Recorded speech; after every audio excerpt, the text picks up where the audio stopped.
This is from Samarth Barshi, Karnataka. He asks, what does Sri Krishna mean by Bhivaswan in 4th chapter, verse 1?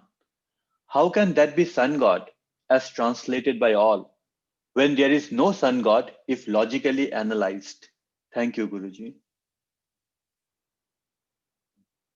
So there are 12 Adityas. Krishna says that Adityanam Aham Vishnu. So in that, one of the Aditya is Vivaswan. So that's why all the Adityas are known as sun god. So basically that's why Krishna is saying that I gave this knowledge to sun god Vivaswan. So imam Vivasvate yogam proktavan aham avyam Vivaswan manave praga manu iksvakave abravit. So how the Manu is formed. So all these things we need to go and understand, like in the Srimad Bhagavatam. It will take a lot of time to explain. I can't explain everything in this particular question. But Krishna is saying very, very clearly, we know that Raghu Vamsa, so that is Surya Vamsa. So that's what Dasaratha comes. So Lord Rama comes in the Surya Vamsa.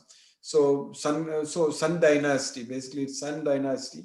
So that way, it is coming from Vivaswan, Manu, Ikshvaku. Ikshvaku comes in the Sun dynasty. From Ikshvaku, Dasaratha comes. So all those things. So that's why Krishna is saying that I gave this knowledge. Imam Vivasvate Yogam, Proktavan Aham Avyam, Vivaswan Manave Praga, Manu Ikshvakave Abravit. So that's why it is coming. So and Krishna says that same knowledge which I gave to Sun God Vivaswan, that same knowledge I am giving you today.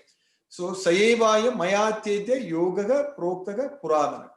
So Puradanaga, the oldest, Proktaga, which was told by me. So Yogaga, the knowledge. This Bhagavad Gita is the yoga. So that same oldest knowledge, Sayevaya Mayatyedya. So I am explaining to you today, Mayatyedya. So I am Proktaga. I am explaining to you today. So that way, this Bhagavad Gita is avyayam. It is everlasting. It is always there. It is Sanatana Dharma.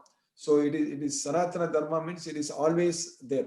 So that's what we need to understand. So then Krishna said that Evam Parampara Praptam Imam Raja Rishyovidu. It was received through disciplic succession and the succession was broken. So I am giving you this knowledge. So that way, even now it is through disciplic succession, we are studying and understanding Bhagavad Gita. And if this succession gets broken by any chance, then Krishna is going to again give it. So that way, this Bhagavad Gita knowledge is same. It is always there. So that's what we need to understand. And as I said, if you want to understand more about Vivaswan, so that's going to be a big topic. We need to, especially I recommend you to go and read in Srimad Bhagavatam and other places about Adityas. You will be able to understand. Hare Krishna. I have a follow-up, Guruji. So his question was that how can that be sun god when there is no sun god if logically analyzed? So when we say sun god, do we refer to the sun in the sky? Like, are we talking about that sun?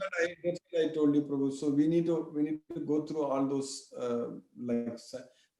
how it, because now logically if we look at the sun god, whatever we won't understand that, Prabhu. Because that is we need to understand how this world is created, how this universe, how the, as I said, Mahavishnu, how it came. So a lot of things we need to understand, that lineage, everything. Then only you can answer this kind of question, Prabhu.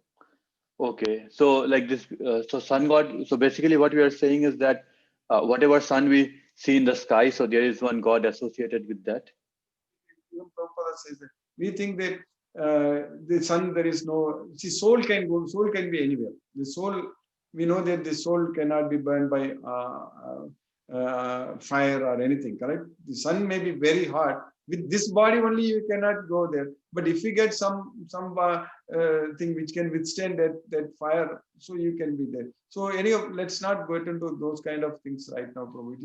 It is not possible to answer logically or scientifically right now, because there needs to be we need to understand more, then only it is possible. You get it, no? Okay, bro. So basically, you are mentioning that let's say till the time the oceans were discovered, if somebody would have told us that there are like so many creatures in the inside water, we would not have believed it.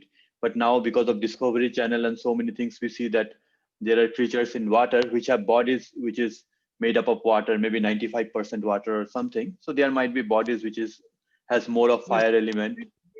beyond our comprehension, Prabhu, right now. So that is the main thing. That's what we need to understand. We cannot, just because of this fact we don't understand, we cannot deny Bhagavad Gita, all those things. Then we will be the loser actually.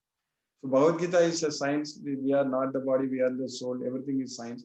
But all these things, if you want to understand, it is not, we need to understand, study more scriptures and understand everything, how this universe was created. Everything is given, is there. So then only you can understand.